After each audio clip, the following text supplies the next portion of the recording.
Hello everyone. In today's video, you will learn the story of Gideon Thorne, a firefighter from Detroit who, after almost losing his life in a fire, received an urgent message from beyond the grave about the transformative power of November 15th. What he discovered will change his view of the universe and the future of humanity. Don't forget to like, subscribe to the channel and activate the bell so you don't miss this revelation. Let's go. My life as a firefighter in Detroit has never been easy. The city, with its decaying areas and old buildings, always held surprises, and not exactly good ones. I was used to risking my life to save others, facing fires, collapses, and situations that would make anyone think twice. In 1994, I was already 42 years old, and the weight of years and profession was beginning to take its toll on my body and mind. But I would never have imagined that that call, on any given night, would be the one that would irrevocably change my life. It was a fire in an abandoned building, typical of Detroit at that time. There were rumors that the building was a meeting place for homeless people, and a neighbor swore he saw someone inside. When we arrived, the place was already on fire, and the chances of anyone being alive inside were slim. But, as was my duty, I entered without hesitation. The smoke was thick and the heat was almost unbearable. Debris was falling every minute, and I could feel sweat dripping under the heavy equipment. I went up to the third floor, where a room was partially destroyed, and there, amid the rubble, I found a lady. She was lying on the floor, motionless but alive, breathing hard. As I approached, I felt the weight of time and her condition, fragile, weakened, as if life itself was already slipping away even before the fire. When I bent down to help her, she let out a deep, panting breath straight into my face. It was a split second, but I knew something was wrong. The air was heavy, different, almost toxic. Somehow, I felt like that moment had planted a seed, something that would start to grow inside me. Still, I ignored the discomfort and focused on getting her out of there. After the rescue, when we returned to the barracks, I started to feel the first signs, a slight headache, which I attributed to tiredness. But that same night, the fever started, rising quickly, accompanied by a feeling of weakness that I had never felt before. I was taken to the hospital the next day, and the doctor said I had a serious infection, something that could have come from the smoke or close contact with the woman. As the days passed, my condition worsened. He was unable to eat, was dehydrated and weak, and was being monitored in an intensive care ward. What I didn't know was that while I was fighting for my life, something much bigger was about to happen. That night, while I was in the intensive care ward, I felt something was different. My body felt like it was paralyzed, trapped in a machine, without the strength to even open my eyes. But at the same time, there was a lightness I had never experienced. It was as if the density of the physical body was just a distant memory, as a part of me began to detach and gently float. There was no warning or sense of rupture. I simply felt like I was somehow leaving my body behind. Suddenly I saw my own body lying in the hospital bed, hooked up to monitors and surrounded by tubes and machines that blinked and beeped. The colors were strange, and the sound around me seemed muffled, almost distant, as if I were in a silent bubble, observing everything from the outside. I looked down and saw the medical team at work, moving hurriedly as they checked vitals and adjusted machines. Interestingly, I didn't feel panic or fear. Instead, an indescribable calm came over me. So this is what it's like to die, I thought to myself, surprised by the naturalness of the idea. There was no pain, just a pleasant emptiness, an absolute tranquility. I could feel a peace so deep it was almost palpable. It was as if all my worries and anxieties had simply disappeared, dissolving into thin air. It was strange to notice your own body, but at the same time feel completely free from it. As I got used to this new perspective, I realized I was being pulled upward, as if an invisible force was taking me to an even more distant place. I was lifted above the hospital room, passing through layers of darkness until a soft, colorful glow began to emerge around me.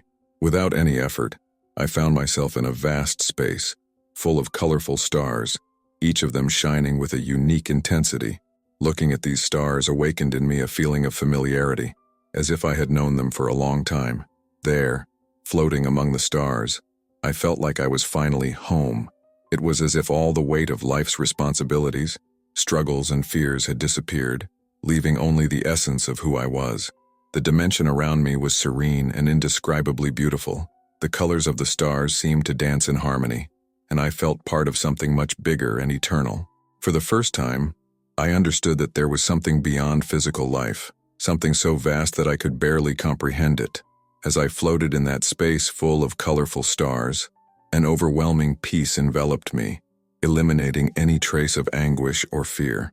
It was as if the vastness around me spoke directly to my soul, revealing something I had always known but could never remember. Being there wasn't just a pleasant feeling. It was like returning to a place where I belonged, a home that, until then, seemed like a mystery hidden in the depths of my being. The stars around me were not just points of light. They vibrated, changed color, pulsed with a life of their own. There was an energy between them, a silent symphony that filled the space. Each star seemed to tell a story, but instead of words, they conveyed emotions, love, compassion, euphoria, and I could understand each of these messages as if it were part of me. I was amazed to realize that I could move freely. There was no gravity, no resistance. Every movement was fluid, and I could float from one star to another, feeling the intensity of their energies. It was as if I were in a vast ocean of light, and each star called to me, drew me in with a comforting familiarity. Some stars were blue, radiating calm and serenity, while others, red and gold, shone with an intense and welcoming energy. As I moved among these lights, a sense of unity intensified within me. I wasn't just observing that space, I was part of it. Each star seemed to be connected, an intricate web of lights that stretched endlessly. Looking at this vastness, I began to realize that the life I had led until then was just a small fraction of my existence. What I was experiencing there transcended any understanding I had ever had about life, death, and what lay beyond. In the midst of that sea of lights, understanding began to dawn on me.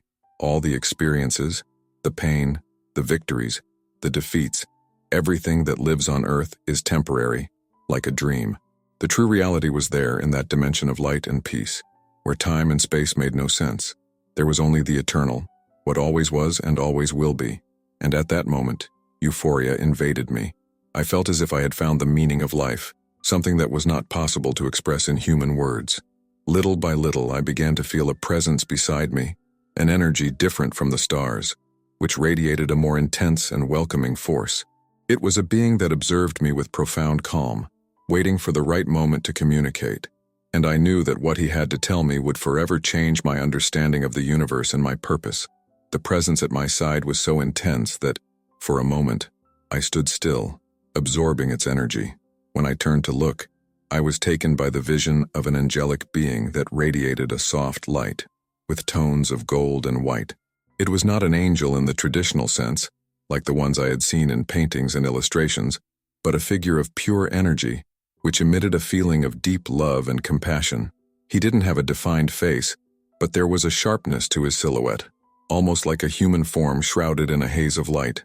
As soon as our eyes met, I felt a direct connection, without the need for words. It was like he could read my soul and understand everything about me. And somehow, I also knew everything about him, as if he were a figure that had always accompanied me, an invisible friend who was there, present, in every important moment of my life. He came closer, and his presence intensified, filling every particle of my being.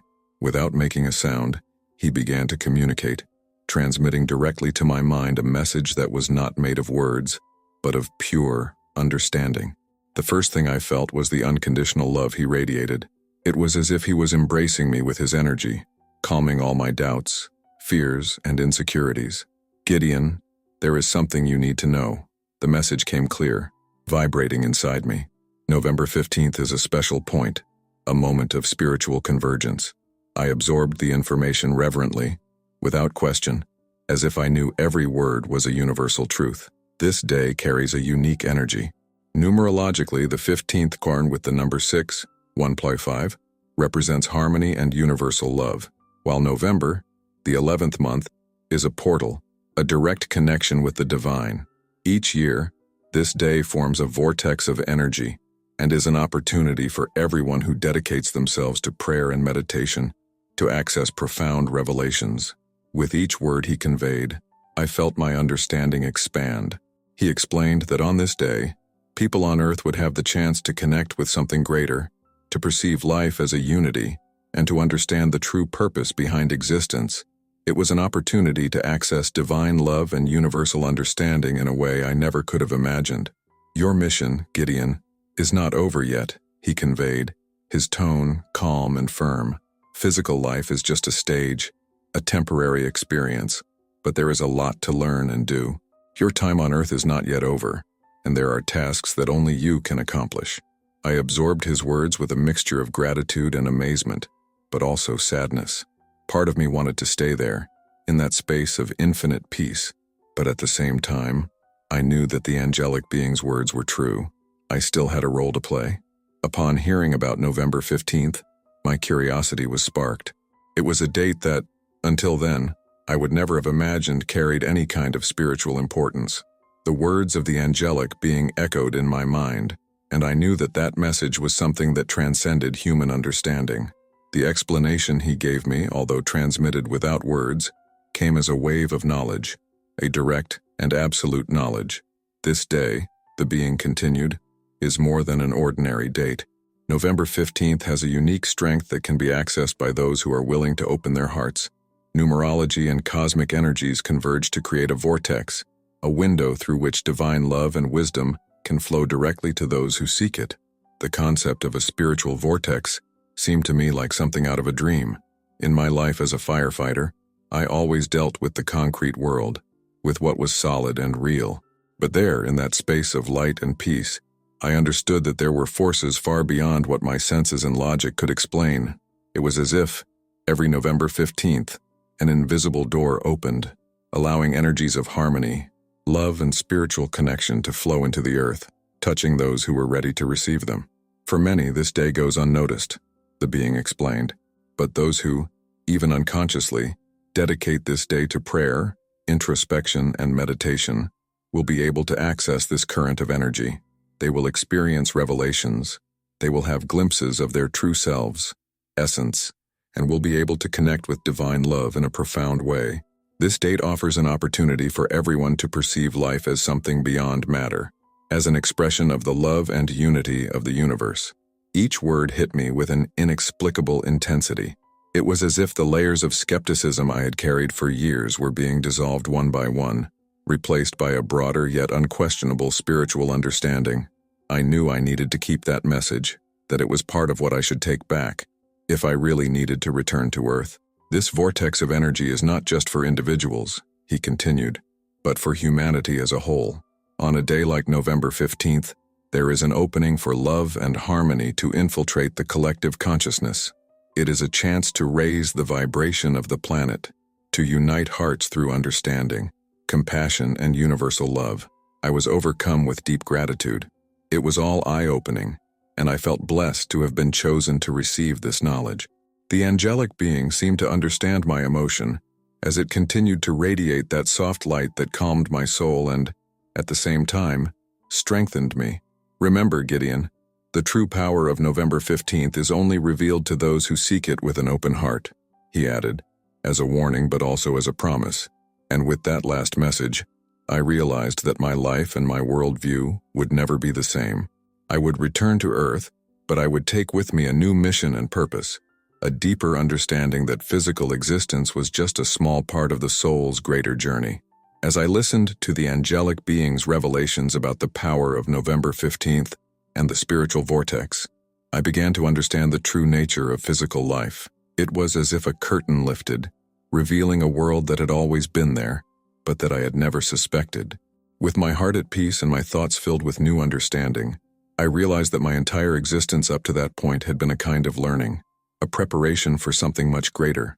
As I absorbed this truth, I felt as if I was being guided by an invisible current, deeper and deeper into that dimension of light.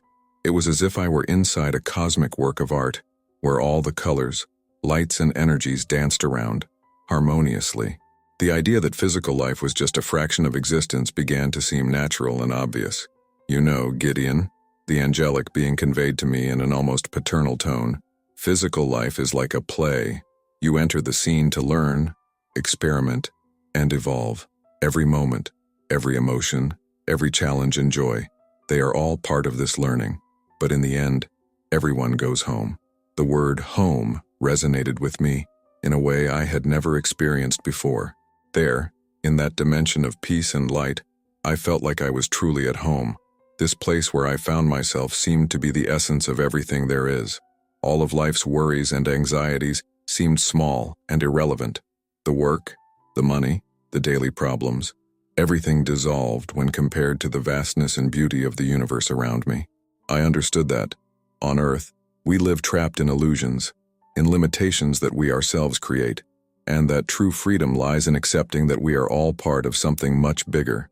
Earth is a school, the being continued, where every experience has a purpose.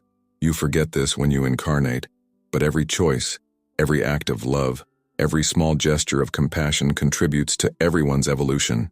He paused, as if wanting me to consider this idea, and I truly felt this truth taking hold in my heart, filling me with a peace that was not of this world. I then realized that my own skepticism and pragmatism had been part of my learning. They allowed me to develop courage, determination, and willpower.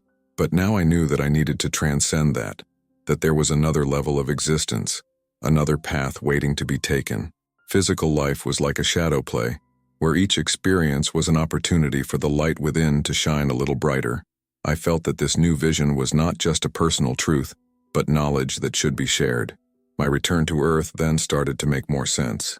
I was being given a privileged vision to bring some of that light into the material world, a mission to remind myself and others that life goes beyond what we see.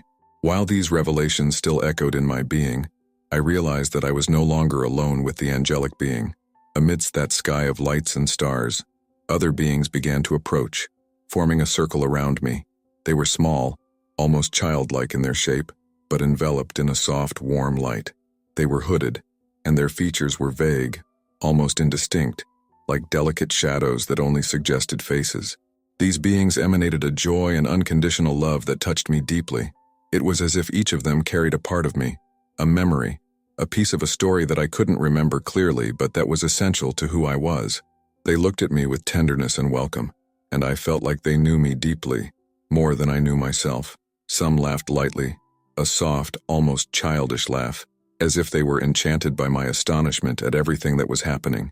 One of them approached, and without words, conveyed a message of welcome. It was as if he was saying, "You finally remember who you really are." This little being touched my hand, and in that instant, a flow of unconditional love filled me.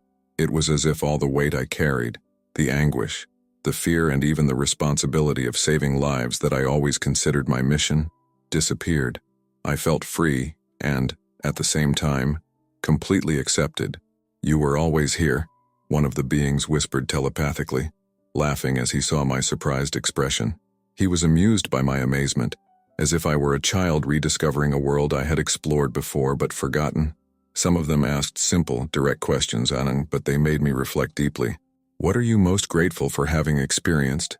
asked one, while another asked, "What was your favorite moment?" His questions didn't come with judgments.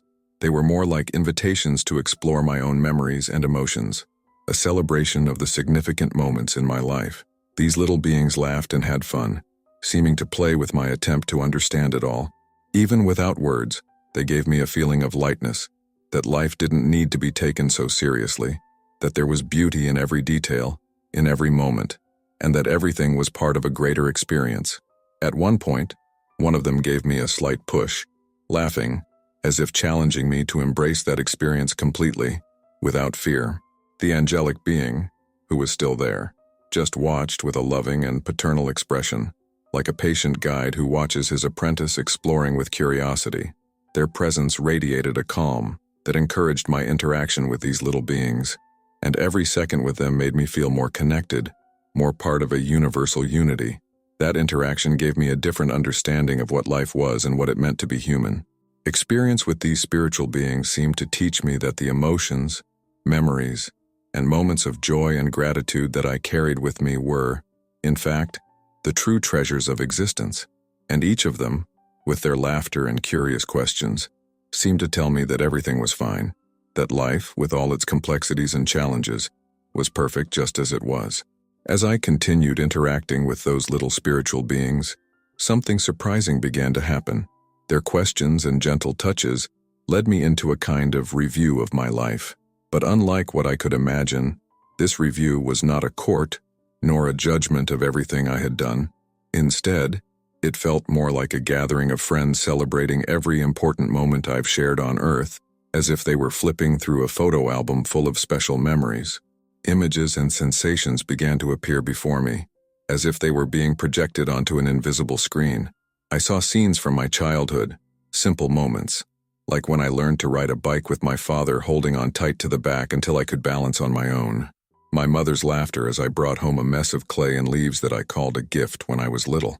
Each moment was displayed with startling clarity, as if I was reliving every emotion, every smile, every tear. The little beings around me watched and smiled along with me, celebrating the good times, but also the challenges. In one image, I saw myself helping a coworker in trouble, offering a shoulder to lean on when he faced a difficult situation. I had never given importance to that gesture, but there, I could see the impact it had on his life and how this small action of compassion reverberated throughout his journey. It was as if every act of kindness, no matter how small, created ripples that spread far beyond what I could see. These are the true treasures of life, one of the beings transmitted to me telepathically, as I watched another scene of a rescue in which I risked my life to save a child. The emotion of that moment took me completely, and I felt enormous gratitude for having had the opportunity to experience that, to be part of so many people's lives, even if for brief moments. The life review showed me that every small gesture of kindness, every smile, every word of encouragement, had a value that transcended time and space. The angelic being, who still remained with me, radiated an energy of love and compassion as he watched. Physical life is a collection of moments, Gideon. It is not made of great achievements or heroic deeds, but of small moments of love and connection, he said, making me understand that all we carry are these fragments of joy and learning. No matter how much we suffer or how much we make mistakes, what remains are the loving choices we make along the journey. It was surprising how this life review made me feel more human, more grateful for everything I had been through, for the ups and downs. I understood that even the moments that I considered insignificant had contributed to my growth and that of others around me. The small spiritual beings applauded each scene with joy, as if they were celebrating my victories and supporting me in difficult times.